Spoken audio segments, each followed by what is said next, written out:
हाँ जी, तो देखिए हम आपको डिस्कस कर रहे थे type of solution on the basis of amount of solute. तो फर्स्ट टाइप है इसका, वो है डाइल्यूट सॉल्यूशन। फर्स्ट टाइप कौन सा है? Dilute solution. डाइल्यूट सॉल्यूशन में क्या होगा, यहाँ पर अमाउंट की जो सॉल्यूट की अमाउंट है वेरी लेस होगी। Amount of solute very less, ठीक है। अमाउंट ऑफ सॉल्यूट क्या होगा? वेरी लेस होगा। और यहाँ पर जो अमाउंट ऑफ सॉल्वेंट है वो बहुत ज़्यादा होगा। Amount of solvent very high. तो ऐसा सॉल्यूशन क्या होगा भैया? ये डाइल्यूट सॉल्यूशन होगा। क्या होगा? Dilute solution. ओके, दिख रहा है बेटा? दिख रहा है? डाइल्यूट सॉल्यूशन में amount of solute very less, amount of solvent very high. Okay, इसके बाद दूसरा है concentrate solution. Concentrate solution. Concentrate solution में क्या होगा कि जो एक रेंज होगी सॉल्वेंट की, उसके इक्वल ही इसमें सॉल्यूट डिजॉल्व होगा। इससे कैसा सॉल्यूशन बन जाएगा? थोड़ा सा कहते हैं ना, थोड़ा सा विस्कोसिटी उसकी ज़्यादा होगी, थोड़ा गाढ़ा विलयन बन जाएगा, ऐसे कह सकते हैं। ठीक है, इसमें क्या होगा? अमाउंट ऑफ सॉल्यूट मोर और अमाउंट ऑफ सॉल्वेंट दोनों ही क्या होंगी? मोर होंगी। अमाउंट ऑफ सॉल्वेंट तो मोर होगा ही हमेशा, ठीक है, लेकिन अमाउंट ऑफ सॉल्यूट भी इसमें काफ़ी ज़्यादा होगा। ओके, तो ऐसा सॉल्यूशन क्या बनेगा? कंसंट्रेट सॉल्यूशन बनेगा। कौन सा सॉल्यूशन बनेगा? Concentrate solution. ठीक है, तो type of solution on the basis of amount of solute मैंने बताया। तो टू टाइप्स के सॉल्यूशन होते हैं, dilute solution, concentrate solution. Dilute solution में amount of solute very less होता है, कंसंट्रेट सॉल्यूशन में मोर अमाउंट में होता है। ठीक है, ओके, ये आपको दोनों टॉपिक समझ में आ गए? हेलो, ठीक है। इसके बाद हम बात करते हैं saturated solution, unsaturated solution, super saturated solution. तीसरा टाइप है वो है unsaturated solution. Unsaturated solution. Unsaturated solution में क्या होगा? In this solution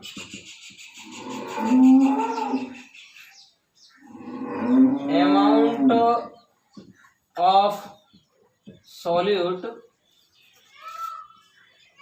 remain less amount in compare of definite range of solvent। मतलब सॉल्वेंट की जो डेफिनेट रेंज होगी ना, उससे कंपेयर करेंगे तो सॉल्यूट की अमाउंट क्या होगी? कम होगी। इसको कहेंगे अनसैचुरेटेड सॉल्यूशन। क्या कहेंगे? Unsaturated solution. इसको आप ऐसे समझ सकते हैं, जैसे आप अपनी डाइट में जितना फूड खाते हो उससे थोड़ा सा कम खाएं, तो उस दिन आप क्या होंगे? अनसैचुरेटेड रहेंगे। कि जो डेफिनेट रेंज है फूड की इंटेक करने की डाइट में, तो उस फूड के अमाउंट से कम थोड़ा सा खाएंगे तो अनसैचुरेटेड रह जाएंगे। तो ऐसी कोई सॉल्यूशन बना रहे हैं, सॉल्वेंट में हम सॉल्यूट को डिजोल्व कर रहे हैं, तो जितनी उसकी अमाउंट उसमें डिजोल्व हो जानी चाहिए उससे थोड़ी सी कम घोलें, कम डिजोल्व करें, तो कौन सा सॉल्यूशन बनेगा? Unsaturated solution. Okay, you are right? समझ में आ रहा है? अब इसके प्लेसेस पर मैं अनसैचुरेटेड की जगह फोर्थ इसका कर दूंगा, वो होगा सैचुरेटेड सॉल्यूशन। कौन सा हो जाएगा? Saturated solution. सैचुरेटेड सॉल्यूशन में क्या हो जाएगा? In this solution amount of solution remain equal amount. Less की जगह क्या हो जाएगा? Equal amount in compare of definite range of solvent. मतलब अपने फूड में आप जितना मटेरियल इन्वॉल्व करते हो, वो इंटेक करते हो, उतना ही आप रोजाना खाएं, उसको इंटेक करें, तो उसका मतलब है आप सैचुरेटेड हो जाएंगे। तो ऐसी कोई सॉल्यूशन प्रिपेयर करना चाहें तो सॉल्वेंट की जो डेफिनेट रेंज होगी, उस डेफिनेट रेंज के इक्वल ही उसमें सॉल्यूट को डिजोल्व कर दें, तो वो क्या हो जाएगा, सैचुरेटेड हो जाएगा। क्या हो जाएगा, तो वो सैचुरेटेड सॉल्यूशन हो जाएगा। क्या हो जाएगा भैया, सैचुरेटेड सॉल्यूशन। ओके, एक आता है 5th नंबर का, वो हो जाएगा सुपर सैचुरेटेड नंबर। कौन सा, super saturated solution. Super saturated solution में क्या होगा, amount of solution remain more amount, इसमें मोर हो जाएगा, more amount in compare of definite range of solvent, solvent की रेंज से भी ज्यादा हो जाएगा। जैसे आपने किस वाटर में शुगर को डिजोल्व किया, ठीक है, 1 लीटर वाटर लिया, 1 लीटर वाटर में आपने शुगर को डिजोल्व किया, पहले स्मॉल अमाउंट में डिजोल्व किया, और स्मॉल अमाउंट में वो शुगर अच्छी तरह से डिजोल्व हो जाएगा, डाइल्यूट सॉल्यूशन बन गया। ठीक है, थोड़ी सी ज्यादा अमाउंट में डिजोल्व कर दिया तो कंसंट्रेट सॉल्यूशन बन गया। अब 1 लीटर वाटर की कितनी कैपेसिटी होगी शुगर को डिजोल्व करने की, ये तो प्रैक्टिकली से मालूम पड़ेगा। तो जितनी कैपेसिटी उसकी 1 लीटर वाटर की होगी, उस कैपेसिटी से थोड़ी सी कम उसमें शुगर डिजोल्व करेंगे, तब तो बनेगा अनसैचुरेटेड सॉल्यूशन। कौन सा, अनसैचुरेटेड सॉल्यूशन। और उसकी कैपेसिटी के इक्वल ही उसमें शुगर घोल दें तो बनेगा सैचुरेटेड सॉल्यूशन। और उसकी कैपेसिटी से 1 लीटर वाटर की कैपेसिटी से भी ज़्यादा घोलें तो सुपर सैचुरेटेड सॉल्यूशन बनेगा। पर ध्यान रखना, सुपर सैचुरेटेड सॉल्यूशन में ज़्यादा शुगर घोलने से वो शुगर दिखाई देगी हमें, फिर वो हेट्रोजीनियस सॉल्यूशन हो जाएगा, ध्यान रखना। इसलिए सुपर सैचुरेटेड सॉल्यूशन ये कोई सॉल्यूशन नहीं माना जाता। ओके, ये कैसा होता है, ये मेटास्टेबल होता है। कैसा होता है, मेटास्टेबल जानते हो, यानी टेम्परेरी होता है। कैसा होता है, टेम्परेरी होता है ये, इसका कोई ज़्यादा इम्पोर्टेंस नहीं है। इम्पोर्टेंस अनसैचुरेटेड सॉल्यूशन का और सैचुरेटेड सॉल्यूशन का है। ओके भैया, हाँ अनुज भैया समझ में आया? यस सर, आ गया। ठीक है, डेफिनेट रेंज जो होगी उससे कम घोले जाएगा तो अनसैचुरेटेड, और डेफिनेट रेंज ऑफ सॉल्वेंट की जितनी होगी उस रेंज के इक्वली सॉल्यूट डिजोल्व किया जाए तो सैचुरेटेड सॉल्यूशन होगा। ओके, इसके बाद हम बात करते हैं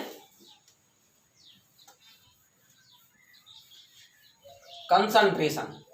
न्यू टॉपिक को लेके आते हैं कंसंट्रेशन। यहाँ से ये चैप्टर थोड़ा सा अच्छी तरह से स्टार्ट होने वाला है। कंसंट्रेशन, कंसंट्रेशन को सी से व्यक्त करते हैं। ठीक है, definite amount of solute dissolve in definite volume of solvent। ठीक है, definite amount of solute dissolve in definite volume of solution। ठीक है, which is called concentration of solution। concentration of solution, ये क्या बताई जा रही है concentration, definite amount of solute, solute की जितनी अमाउंट है उसको हमने क्या किस में बोला, वाटर सॉल्वेंट में डिजोल्व किया। किस में डिजोल्व किया भैया, वाटर सॉल्वेंट में। और वाटर सॉल्वेंट में सॉल्यूट को डिजोल्व करेंगे तो क्या बनेगा, सॉल्यूशन बनेगा। तो उस सॉल्यूशन में उसके वॉल्यूम में कितनी अमाउंट सॉल्यूट की डिजोल्व है, वो अमाउंट ही उसकी क्या कहलाएगी, कंसंट्रेशन कहलाएगी। ओके, उसको हम क्या कहेंगे, कंसंट्रेशन। जैसे आपने 1 लीटर वाटर में लेस अमाउंट में सॉल्यूट डिजोल्व किया तो उसकी कंसंट्रेशन लेस हो गई, ज़्यादा अमाउंट में डिजोल्व करेंगे तो ज़्यादा कंसंट्रेशन हो जाएगी। आ रही बात समझ में? तो इसको हम कंसंट्रेशन बोलेंगे, definite amount of solute dissolve in definite volume of solution which is called concentration of solution. समझ में आया भैया? हाँ, तो कंसंट्रेशन को हम C से रिप्रेजेंट करते हैं और कंसंट्रेशन का फॉर्मूला क्या हो जाएगा? Definite amount of solute upon volume of solution. ठीक है, डेफिनेट अमाउंट ऑफ सॉल्यूट किसमें होगा? इन मोल। किसमें होगा? इन मोल। और वॉल्यूम ऑफ सॉल्यूशन किसमें होगा? In litre. ओके, तो यूनिट क्या हो जाएगी कंसंट्रेशन की? यूनिट ऑफ कंसंट्रेशन मोल पर लीटर। क्या हो जाएगी? मोल पर लीटर। ओके, इतना आपको समझ में आ गया भैया? Yes yes sir. Very good. आप इसका स्क्रीनशॉट ले सकते हैं,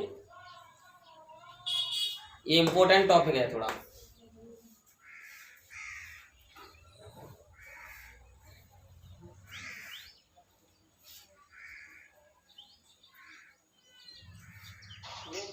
वेरी गुड। इसके बाद हम बात करते हैं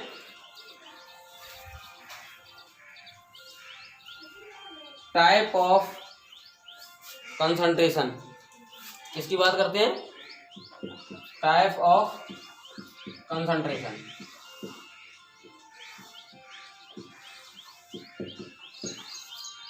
कंसंट्रेशन के टाइप पढ़ेंगे तो इसके बहुत सारे टाइप हैं। ठीक है, जनरली इसके 4 टाइप हैं। कंसंट्रेशन के कितने टाइप हैं? 4 टाइप। यहां से ये टॉपिक इंपोर्टेंट होता जाएगा। पहला है वेट यूनिट। ठीक है, कौन सा है? Weight unit. फिर दूसरा है वेट वॉल्यूम यूनिट। ठीक है, और फिर है वेट वॉल्यूम परसेंटेज। और लास्ट वाला है वॉल्यूम परसेंटेज। कौन सा? Volume percentage. ओके, मैंने टाइप ऑफ कंसंट्रेशन के कितने बताए आपको? ये 4 बताए। कितने बताए? 4। पहला कौन सा बताया? Weight unit. ठीक है, दूसरा वेट वॉल्यूम यूनिट। तीसरा कौन सा बताया? Weight volume percentage. और फोर्थ कौन सा होता है? Volume percentage. ओके, 4 यूनिट में इसको कंसंट्रेशन को डिटरमाइन करेंगे। देखो, पहला जो यूनिट है वेट यूनिट। कौन सा? Weight unit. तो वेट यूनिट में आप देखिए, इसमें वेट जो होगा वो किसका होगा? सॉल्यूट का। और ये वेट किसका होगा? सॉल्वेंट का। मतलब सॉल्यूट और सॉल्वेंट दोनों को वेट में मेजरमेंट करेंगे। इसमें देखो, वेट किसका होगा? सॉल्यूट का। और वॉल्यूम किसका होगा? सॉल्वेंट का और सॉल्यूशन का। ओके, पहला वाला तो सॉल्यूट के लिए होता है। किसके लिए? और दूसरा वाला सॉल्वेंट के लिए होता है। वेट यूनिट में तो सॉल्यूट और सॉल्वेंट दोनों ही वेट में मेजर करेंगे। और वेट वॉल्यूम यूनिट में सॉल्यूट तो होगा वेट में, और सॉल्वेंट और सॉल्यूशन दोनों किस में होंगे? वॉल्यूम में। ठीक है, इसमें दोनों ही वेट में होंगे, सॉल्यूशन भी वेट में होगा। सॉल्यूशन भी वेट में होगा, फिर दोनों वेट में। इसमें ध्यान रखना, वेट सॉल्यूट तो वेट में होगा और वॉल्यूम सॉल्वेंट में होगा और वॉल्यूम सॉल्यूशन का भी यूज होगा। सॉल्यूट को वेट में यूज करेंगे, सॉल्वेंट और सॉल्यूशन दोनों को वॉल्यूम में यूज करेंगे। और वेट वॉल्यूम परसेंटेज में इसमें सॉल्यूट को वेट में और वॉल्यूम और मतलब सॉल्वेंट और सॉल्यूशन दोनों को ही वॉल्यूम में, लेकिन परसेंटेज के हिसाब से निकालेंगे। इसमें एक थोड़ा सा चेंज हो जाए, परसेंटेज के हिसाब से निकालेंगे। परसेंटेज का मतलब तो जानते ही होंगे, 100 में से उसको निकालना पड़ेगा, उसको 100 में से निकालना पड़ेगा। जैसे 2 ग्राम कोई अमाउंट है सॉल्यूट का, वो डिजॉल्व है वाटर में, और 100 ml सॉल्यूशन बना लिया है। क्या बना लिया है? 100 ml सॉल्यूशन। तो उसका अमाउंट तो कितना हो गया? 2 ग्राम, और कितने में? 100 ml सॉल्यूशन में। तो उसका परसेंटेज कितना आ जाएगा फिर? 2% आ जाएगा। कितना आ जाएगा? इसको बताएंगे पूरे को है।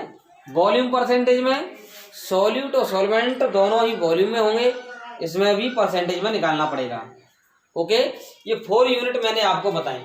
अब सबसे पहले फर्स्ट यूनिट है वेट यूनिट।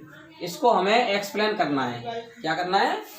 वेट यूनिट को एक्सप्लेन करना है। तो इसमें कौन कौन सी यूनिट आएंगी, देखिए इसका मैं चार्ट बता देता हूँ। पहला है वेट परसेंटेज। कौन सा? Wait percentage. ठीक है, वेट परसेंटेज को हम मॉलिक्यूलर परसेंटेज भी बोलते हैं। क्या बोलते हैं? Molecular percentage. और इसको हम मास परसेंटेज भी बोलते हैं। क्या बोलते हैं? Mass percentage.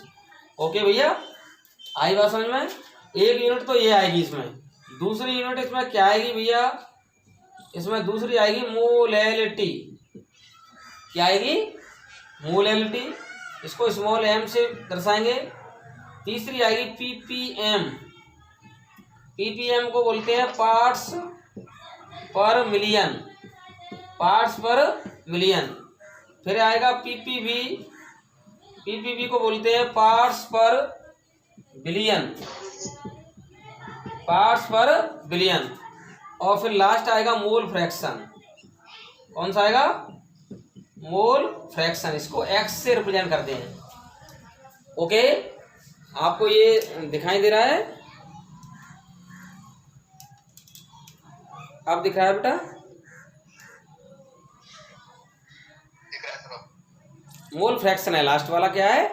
Mole fraction. ये लास्ट वाला मोल फ्रैक्शन है। ठीक है, वेट परसेंटेज होगा पहला। इसको मॉलिक्यूलर परसेंटेज भी बोलते हैं, मास परसेंटेज भी बोलते हैं। ठीक है, इसके पहले वाले टाइप के 3 टाइप हैं, मतलब 3 नेम हैं। और फिर दूसरा ये हो गया मोलैलिटी, और तीसरा हो जाएगा ppm। तीसरा कौन सा हो जाएगा? ppm। और चौथा हो जाएगा ppb, और पांचवा हो जाएगा मोल फ्रैक्शन। तो ये इस तरह से वेट यूनिट में हम 5 टाइप पढ़ेंगे कंसंट्रेशन के भैया। ओके, अब वेट वॉल्यूम यूनिट में देखो कौन कौन से पढ़ेंगे। मोलरिटी। मोलरिटी को कैपिटल M से रिप्रेजेंट करेंगे। नॉर्मेलिटी, इसको कैपिटल N से रिप्रेजेंट करेंगे। और दूसरा लास्ट का है फॉर्मेलिटी, इसको कैपिटल F से रिप्रेजेंट करेंगे। ओके, ये जो मैंने चार्ट बनाया, ये चार्ट बहुत ही इम्पोर्टेंट है। इस चार्ट का आप स्क्रीनशॉट ले लेना। ठीक है, आप इस चार्ट का स्क्रीनशॉट ले लेना, बहुत ही इम्पोर्टेंट चार्ट है ये। हाँ जी, यू आर रेडी? स्क्रीनशॉट ले लिया सबने? Very good, well done, very nice. आपने स्क्रीनशॉट ले लिया है। ये चार्ट आप माइंड में गेन रखेंगे, उससे बारी बारी से इसको पढ़ेंगे।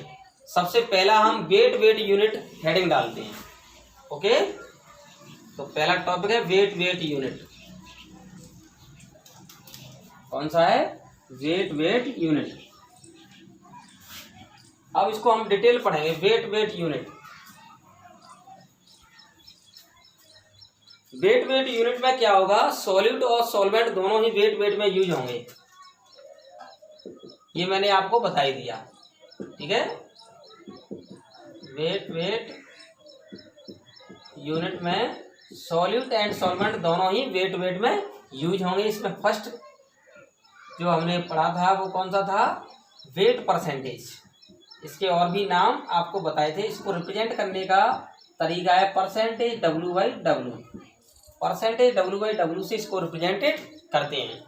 ठीक है, अब ये इसको कैसे डिफाइन करेंगे?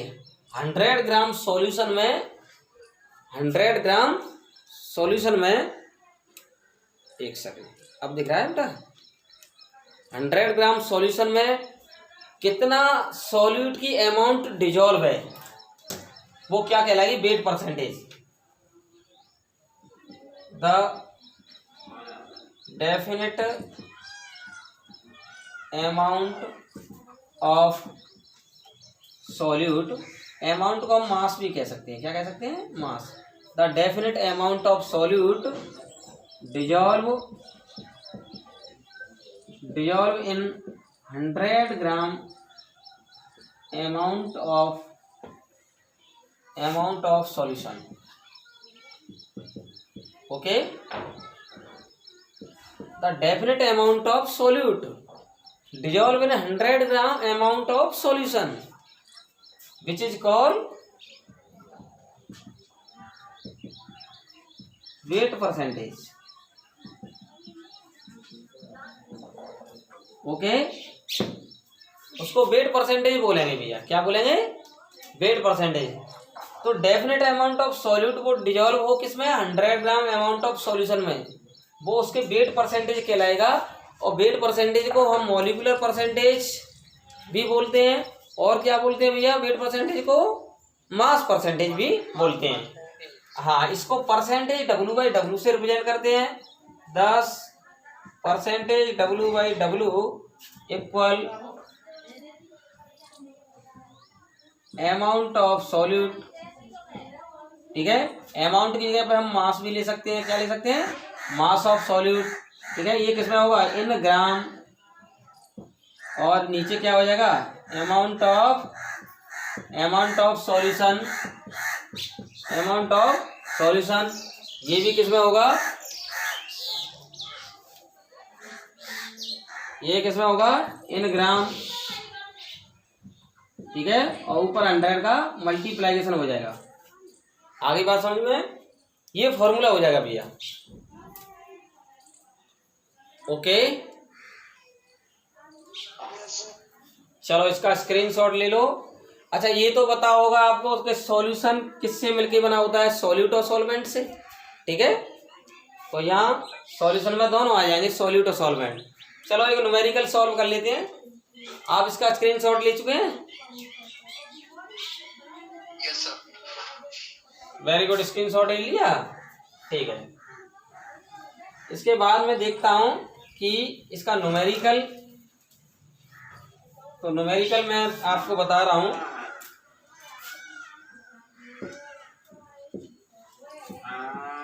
$20 gram glucose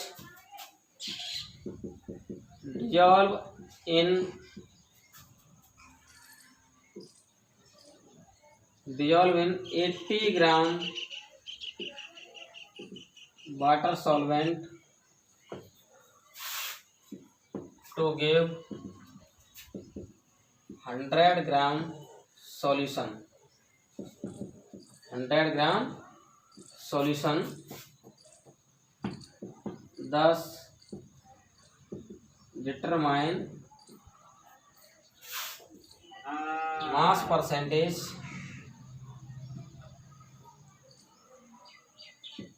in this solution। इसकी मास परसेंटेज निकालनी है। ठीक है, तो देखिए कैसे निकालेंगे इसको। इसकी मास परसेंटेज निकालनी है भैया। ओके, 20%। हाँ, वेरी गुड, बहुत ही अच्छे। तो आपको पता है कि यहाँ अमाउंट ऑफ सॉल्यूट की कितनी जरूरी है? 20। ठीक है, फॉर्मूला आपको पता है, percentage W/W equal amount of solute कितना दे रखा है इसमें? 20 ग्राम। ठीक है, अब सॉल्यूशन निकालेंगे तो इसमें सॉल्वेंट कितना हो गया? 80 ग्राम, और सॉल्यूट कितना हो गया? 20 ग्राम। तो सॉल्यूशन की अमाउंट कैसे निकालते हैं?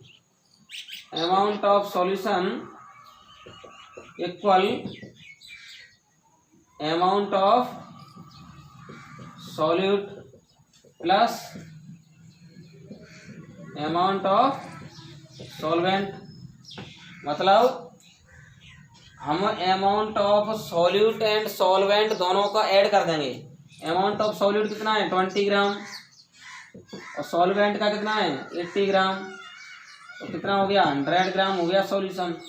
ठीक है, तो अमाउंट ऑफ सॉल्यूट तो कितना हो गया 20 ग्राम, और 100 ग्राम इसका हो गया सॉल्यूशन, और ऊपर 100 का मल्टीप्लाइजेशन हो जाएगा फॉर्मूला के अकॉर्डिंग। ओके, ग्राम से ग्राम कैंसिल हो जाएगा, 2 0 से 2 0 कैंसिल हो जाएंगे, 20% W/W आ जाएगा। ओके, हाँ जी, समझ में आ गया बेटा? Yes sir. बहुत सिंपल क्वेश्चन है, बहुत ही सिंपल, वेरी सिंपल। ठीक है, अब आपको मैं एक क्वेश्चन दूसरा दे रहा हूँ, उसको आप बताएंगे। ये आपको अच्छी तरह से समझ लिया कि 20 ग्राम को हमने 80 ग्राम सॉल्वेंट में डिजोल्व किया तो 100 ग्राम सॉल्यूशन बन गया। तो सॉल्यूशन में ग्लूकोज की परसेंटेज कितनी होगी 20%। ये तो नॉर्मली है, इसको ऐसे कैलकुलेट कर सकते हैं। अगर 10 ग्राम डिजोल्व हो 90 ग्राम वाटर में तो 100 ग्राम सॉल्यूशन बन जाएगा, उसमें 10% हो जाएगा ग्लूकोज का। ठीक है, और 25 ग्राम डिजोल्व हो 75 ग्राम सॉल्वेंट में तो 25% हो जाएगा। ओके, 25 सॉल्यूट हो गया, 75 उसमें सॉल्वेंट हो गया, टोटल कितना हो गया 100 ग्राम। तो 100 ग्राम सॉल्यूशन में कितना डिजोल्व है सॉल्यूट, वो उस हिसाब से 25% निकल जाएगा। तो ऐसे निकाल लेते हैं इनकी परसेंटेज। ठीक है, और एक क्वेश्चन मैं आपको देता हूँ, उसका आपको जवाब देना है, और वो नॉर्मली टाइप का क्वेश्चन है। देखिए,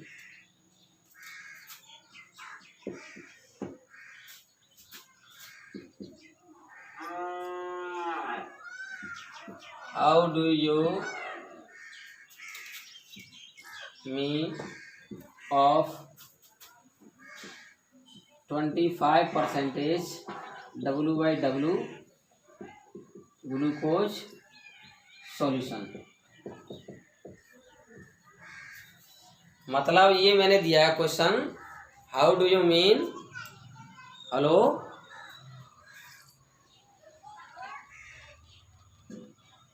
हेलो,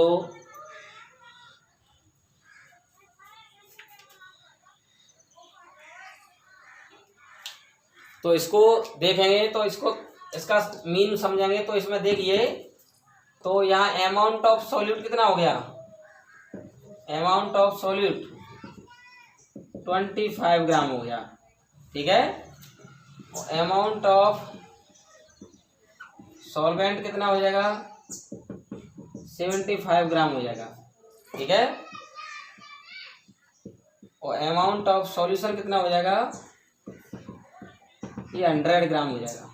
तो इसका मीन ये है, आगे बात में 25% W/W ग्लूकोज सॉल्यूशन का मीन ये है कि इसमें अमाउंट ऑफ सॉल्यूट 25 ग्राम है, अमाउंट ऑफ सॉल्वेंट 75 ग्राम है, और अमाउंट ऑफ सॉल्यूशन 100 ग्राम है। ओके, तो इसका मीन ये है। ओके, आपको मेरा ये वीडियो अच्छा लगा हो तो इसको like, comment, share and subscriber करना। माँ पीताम्बरा केमिस्ट्री यूट्यूब चैनल में आपका हार्दिक स्वागत है, अभिनंदन है। ठीक है, आप इस वीडियो को देखेंगे और आप इनको ज़रूर पढ़ना अच्छी तरह से। इसके आगे भी हम कंसेप्ट क्लियर करके लेके आएंगे और ढेर सारी प्रॉब्लम को सॉल्व करेंगे सॉल्यूशन में। ठीक है, इसको आप सब्सक्राइब कर लेंगे ताकि नेक्स्ट नोटिफिकेशन आपके पास स्वतः ही आ जाए। Okay, bye.